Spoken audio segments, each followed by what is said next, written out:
Diplomacy.mp4 TV. The world is thinking. Now, probably our most interesting project has been in Pakistan. There, for more than 3 years, we have been trying to reform the Madrassas.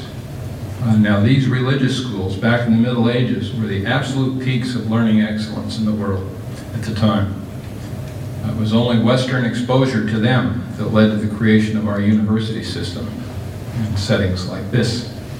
And small things that you don't think much about, like funding a chair in a given discipline, or the mortarboards and tassels you wear on your head at graduation. This all came out of the madrassas. Unfortunately, over time, under the influence of colonialism and other factors, they regressed to the point where they tried to purge themselves of anything that had to do with the West, at least as they perceived it. So they largely are now about rote memorization of the Quran and the study of Islamic principles. So what we've tried to do, we've had two goals. One is to expand the curriculums to include the physical and social sciences, but with a particular emphasis on human rights, especially women's rights, and religious tolerance. But perhaps more importantly, we've been trying to transform the pedagogy to develop critical thinking skills among the students. When we first started out, if a student so much as raised his hand in class, he could be punished for being disrespectful. It's totally a one-way flow.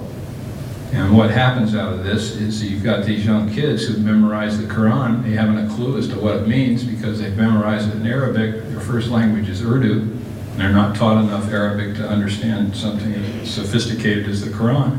So along comes the local militant, misappropriates a little scripture, as all religions are guilty of doing from time to time, to recruit them to his cause. And these kids are very easy prey. They've got no ability to challenge, no ability to question.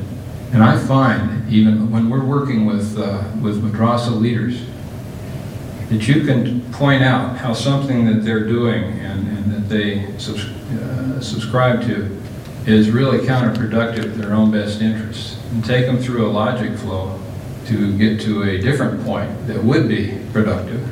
And they can follow that logic, they can embrace the new conclusion, but what they're absolutely incapable of doing is starting that process by themselves. They don't have the critical thinking skills. And that's why I think that's so important. Now, there have been a number of attempts by the government of Pakistan to reform the madrasas, and they've all failed. Because the madrasa leaders fear two things. One is the loss of their independence, and second, more importantly, is the secularization of their curriculums. In the wake of 9/11, our government gave the government of Pakistan $100 million for educational reform. The madrasas, which are self-funded, just thumbed their noses at it for the reasons I just cited. When I say self-funded, most of them are funded through the poor tax, the zakat, but also some get their funding from Gulf states, so, Wahhabis, particularly from Saudi Arabia.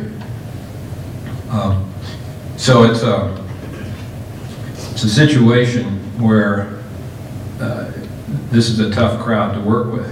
And the reason that we've been successful is twofold. First, we've been able to do it in such a way that they feel it's their reform effort, not something imposed from the outside. We do that by giving the madrasa leaders a lot of ownership in the process. And sometimes that's as simple as showing them good things and them asking for more. Because they there are a lot of good thinkers there. It just hasn't been channeled properly. And secondly, is we appeal to their own heritage, we inspire them, if you will, by pointing out how many of the pioneering breakthroughs in the arts and sciences, including religious tolerance, took place under Islam 1,000 years ago.